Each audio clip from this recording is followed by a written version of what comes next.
السلام عليكم ورحمة الله وبركاته. وعن عبد الله بن مسعود رضي الله تعالى عنه عن النبي صلى الله عليه وسلم قال عبد الله بن مسعود رضي الله تعالى عنه அறிவிக்கிறார்கள், لا يدخل الجنة من كان في قلبه مثقال ذرة من كبر. ஒரு அணு அளவு பெருமை யாருடைய உள்ளத்தில் இருக்கிறதோ அவர் சொர்க்கத்திற்கு நுழைய மாட்டார் என்று நபி ஸல்லல்லாஹு அலைஹி வஸல்லம் அவர்கள் கூறினார்கள். பெருமை இருக்கக்கூடிய மனிதர் சொர்க்கத்திற்கு செல்ல மாட்டார் என்று கூறுகிறார்கள். பெருமை என்பது மனிதனுக்கு இருக்கக்கூடாத மிக மோசமான ஒரு குணம், மனிதனை அழிவில் சேர்க்கக்கூடிய ஒரு மிக மோசமான ஒரு பண்பு. யாரெல்லாம் உலகத்தில் பெருமையோடு நடந்தார்களோ அவர்களெல்லாம் அழிந்து போனார்கள். ஃபிரௌன் முதல் கொண்டு காரூன், ஷத்தாத், ஹாமான் போன்ற அத்தனை பேரும் அவர்களுடைய அழிவிற்கு காரணமாக இருந்தது அவங்களுடைய பெருமை. ஏன்னா பெருமை என்பது இறைவனுக்கு மட்டுமே இருக்கக்கூடிய ஒரு பண்பு. பெருமைப்படுவதற்கான தகுதி அல்லாஹ்விற்கு மட்டுமே இருக்கிறது. அதனால் அந்த பெருமை மனிதனுக்கு வரும்பொழுது இறைவன் கோபப்படுகிறான். பெருமைனா என்ன? பெருமை என்பது எதற்கு சொல்லப்படும் என்று பார்க்கிற பொழுது ஸல்லல்லாஹு அலைஹி வஸல்லம் அவர்கள் சொன்னார்கள், ஒரு ஹதீஸில் நூஹ் நபி அலைஹிஸ்ஸலாம் அவர்கள் வஃபாத் ஆகக்கூடிய அந்த நேரத்தில் தன்னுடைய மகனுக்கு சொன்னார்கள், இன்னி காசுன் அலைக்கல் வசியா, உனக்கு நான் ஒரு வசியத்தை செய்கிறேன். ஆமுருக்க பி இஸ்னத்தைன் வான்காக்க அனில் இஸ்னத்தைன், ரெண்டு விஷயத்தை உனக்கு ஏவுகிறேன், ரெண்டு விஷயத்தை விட்டு முன்னை தடுக்கிறேன், அதனை பற்றி பிடித்துக்கொள் அப்படின்னு சொன்னாங்க. ஏவக்கூடிய முதல் விஷயம் லா இலாஹ இல்லல்லாஹ் முஹம்மதுர் ரசூல், லா இலாஹ இல்லல்லாஹ் என்ற வார்த்தையை நான் உனக்கு ஏவுகிறேன்.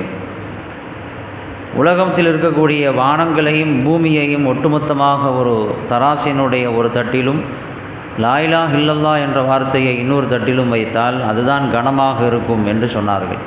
அதனால் அந்த விஷயத்தை நான் உனக்கு சொல்கிறேன், லா இலாஹ இல்லல்லாஹ் அப்படிங்கிறத நீ பற்றி பிடித்துக்கொள். ரெண்டாவது சொன்னாங்க சுபஹானல்லாஹி வபிஹம்திஹி, சுபஹானல்லாஹி வபிஹம்திஹி என்ற வார்த்தையை நீ அவசியமாக்கிக்கொள். ஒபிகா யுர்ஸகுல் ஹல்கு, அதை கொண்டுதான் படைப்பினங்கள் ரிசுக்களிக்கப்படுகிறார்கள். சுபஹானல்லாஹி வபிஹம்திஹி அப்படிங்கிறத அதிகமாக சொல்லும் பொழுது அது ரிசுக்கை அதிகப்படுத்துகிறது, பரக்கத்தை ஏற்படுத்தி தருகிறது என்று சொன்னார்கள். இந்த ரெண்டு விஷயத்தை கொண்டு ஏவுகிறேன். வன்ஹாக்க அனில் இஸ்னத்தைன், ரெண்டு விஷயத்தை நான் உனக்கு தடுக்கிறேன் அப்படின்னாங்க. என்னன்னு கேட்கும் பொழுது ஒன்று ஷிர்க்கு, இன்னொன்று கிபுரு அப்படின்னாங்க. இணை வைப்பை, அல்லாஹ்விற்கு இணை வைப்பதை தடுக்கிறேன், ரெண்டாவது பெருமைப்படுவதை தடுக்கிறேன் அப்படின்னாங்க. இந்த ஹதீஸை ஸல்லல்லாஹு அலைஹி வஸல்லம் அவர்கள் சொன்ன பொழுது சஹாபாக்கள் கேட்டார்கள், ஷிர்க்குனா என்னன்னு தெரியுது, அல்லாஹ்விற்கு இணை வைத்தல் அப்படிங்கிறது என்னன்னு எங்களுக்கு புரியுது, ஆனால் கிபுருனா என்ன, பெருமைனா என்னன்னு கேட்டாங்க. எங்களில் ஒருவருக்கு அழகான ஒரு செருப்பு இருக்கிறது, அதில் வார்களும் அழகாக இருக்கிறது, அதற்கு பெயர் பெருமையான்னு கேட்டாங்க. நல்ல ஒரு உயர்தரமான செருப்பை ஒருத்தர் அணிகிறாரு அப்படின்னா அது பெருமையின் அடையாளமானு கேட்டாங்க. ஸல்லல்லாஹு அலைஹி சொன்னாங்க, இல்லை அது பெருமையினுடைய அடையாளம் அல்ல அப்படின்னாங்க. அப்படின்னா ஒரு உயர்தரமான ஒரு ஆடையை ஒருவர் உடுத்துக்கிறார், இது பெருமைக்கான அடையாளமானு கேட்டாங்க. இல்லைன்னாங்க. ஒருவர் வாகனிப்பதற்கு வாகனம் வச்சிருக்கிறார், ஒரு கார் வச்சிருக்கிறார், ஒரு பைக் வச்சிருக்கிறார், இதெல்லாம் பெருமையா அப்படின்னு கேட்டாங்க. ஸல்லல்லாஹு அலைஹி வஸல்லம் இல்லை அப்படின்னாங்க. ஒருவர் ஒரு சபையில் உட்கார்ந்துருக்கிறோம், அவரை சுற்றிலும் நிறைய சகாக்கள்லாம் உட்கார்ந்துருக்கிறாங்க, இப்போ இது அவருக்கு பெருமையான்னு கேட்டாங்க. இதுவும் இல்லை அப்படின்னாங்க. அப்படின்னா யார் ரசூலல்லாஹ் ஃபமல் கிபுர், அல்லாஹ்வின் தூதர்வர்களை கிபுர்னா என்ன, பெருமைனா என்னன்னு கேட்டாங்க. ஸல்லல்லாஹு அலைஹி வஸல்லம் ரெண்டு விஷயத்தை சொன்னார்கள். ஒன்று சஃபகுல் ஹக்கு, சத்தியத்தை ஏற்க மறுப்பது. சத்தியம் தெரியும் ஆனால் ஏற்க மாட்டார், இதுதான் பெருமையினுடைய அடையாளம்னாங்க ஸல்லல்லாஹு அலைஹி வஸல்லம். பெருமையினுடைய அடையாளம் என்ன அப்படின்னு சொன்னால், எது சத்தியம் என்று தெரிந்தும் அது உண்மை என்று தெரிந்தும் அதுதான் யதார்த்தமானது என்று புரிந்தும் அதை ஏற்க மாட்டார், ஏற்கிறதுக்கு அவர் மனம் மறுக்கும். அப்படி யார் சத்தியத்தை ஏற்க மறுக்கிறார்களோ அவர்கிட்ட பெருமை இருக்குதுன்னு அர்த்தம். இதற்கு சரியான உதாரணத்தை சொல்கிறதா இருந்தால், சஹீஹான ஹதீஸுகள் பெருமானார் ஸல்லல்லாஹு அலைஹி வஸல்லம் அவர்கள் சொன்ன தரமான ஹதீஸ்களை இன்றைக்கி சில பேர் ஏற்க மறுக்கிறாங்களா இல்லையா? எங்களுடைய கொள்கைக்கு அது ஒத்து வராது, என்னுடைய அறிவுக்கு அது பொருந்தாது அப்படின்னு சொல்லி மறுக்கிறாங்க பார்த்தீங்களா? இதுதான் சத்தியத்தை மறுக்குதல். அது பெருமையினுடைய அடையாளம். அஹ்மத் இப்னு ஹம்பல் ரஹ்மத்துல்லாஹி அலைஹி சொல்கிறார்கள், மன் ரத்த ஹதீஸ ரசூலில்லாஹி ஸல்லல்லாஹு அலைஹி வஸல்லம் ஃபஹு அலா ஷஃபா ஹல்கத்தின்.